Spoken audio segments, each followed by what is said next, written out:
Il est tellement petit qu'on voit plus. Silence. Contre le bâillonnement, il fallait témoigner, il fallait dire et en même temps poser les jalons d'un monde meilleur, les jalons de demain. Un voyage de 1000 ans. J'habite une guerre de 300 ans. J'habite un culte désaffecté entre bulbes et cailleux. J'habite l'espace inexploité. J'habite du basalte, non une coulée, mais de la lave, le mascaret, qui remonte la valeuse à toute allure. Je m'accommode de mon mieux de cet avatar, d'une version du paradis absurdement ratée. C'est bien pire qu'un enfer. J'habite de temps en temps une de mes plaies. Chaque minute, je change d'appartement et toute paix m'effraie. Commissaire de son sang, faites-moi dépositaire de son ressentiment. Faites de moi un homme de terminaison. Faites de moi un homme d'initiation. Faites de moi un homme de recueillement. Mais faites aussi de moi un homme d'ensemencement. Faites de moi l'exécuteur de ces œuvres hautes. Voici le temps de se ceindre les reins comme un vaillant homme.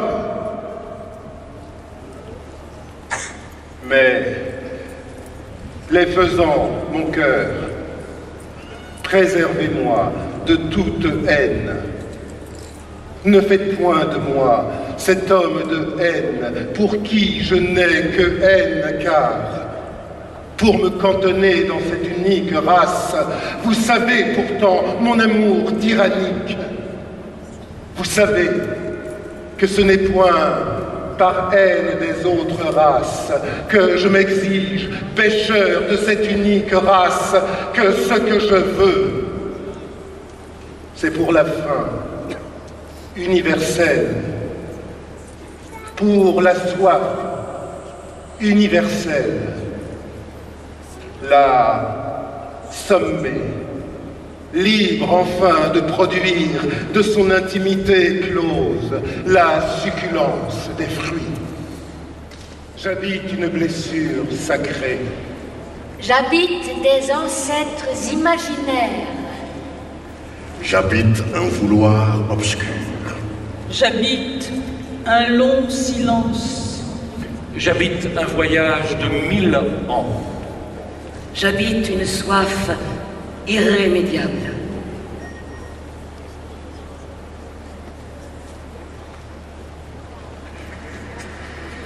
C'est un poète que nous honorons aujourd'hui.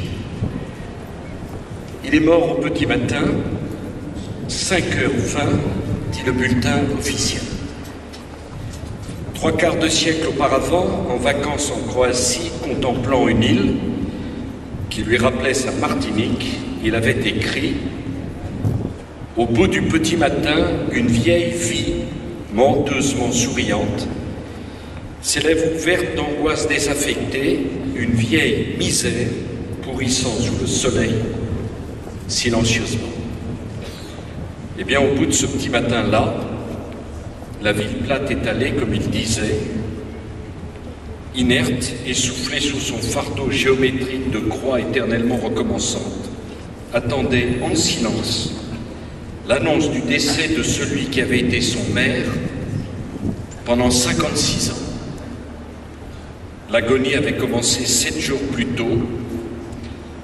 Le 10 avril 2008, il avait été hospitalisé. Le 12, la rumeur de sa mort avait couru. Le 17, au petit matin, le monde apprit qu'Aimé Césaire n'était plus quitté. Ce réenracinement qui prépare la grande émancipation des peuples colonisés, il disait, si l'on ne sait ni d'où l'on vient, ni l'où on veut aller. On entendra peut-être murmurer sous la voûte, Panthéon, ces paroles lourdes de sens, les paroles d'Aimé Césaire. Debout dans la cale, debout dans les cabines, debout sur le pont, debout dans le vent, debout dans le sang, debout et libre. Je vous remercie.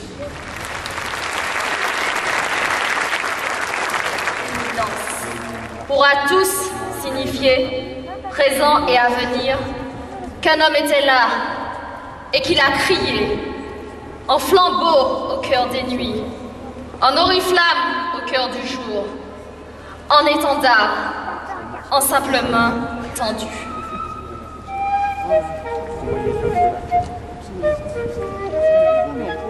Aimé Césaire, poète, dramaturge, homme politique martiniquais, 1913-2008.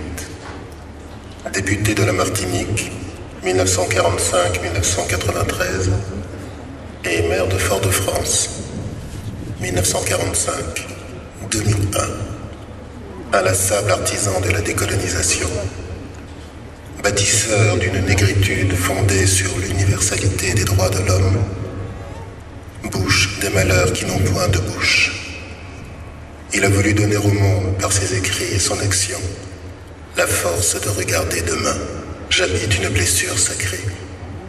J'habite des ancêtres imaginaires.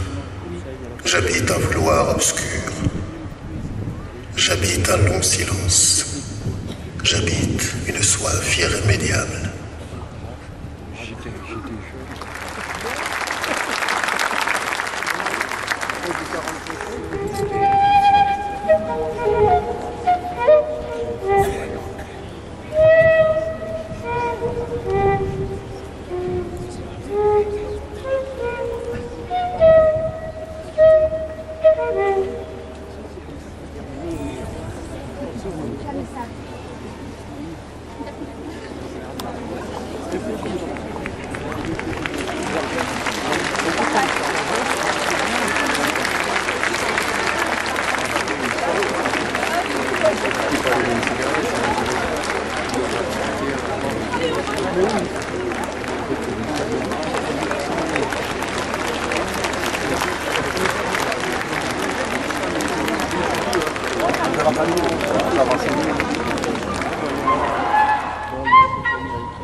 Bien sûr.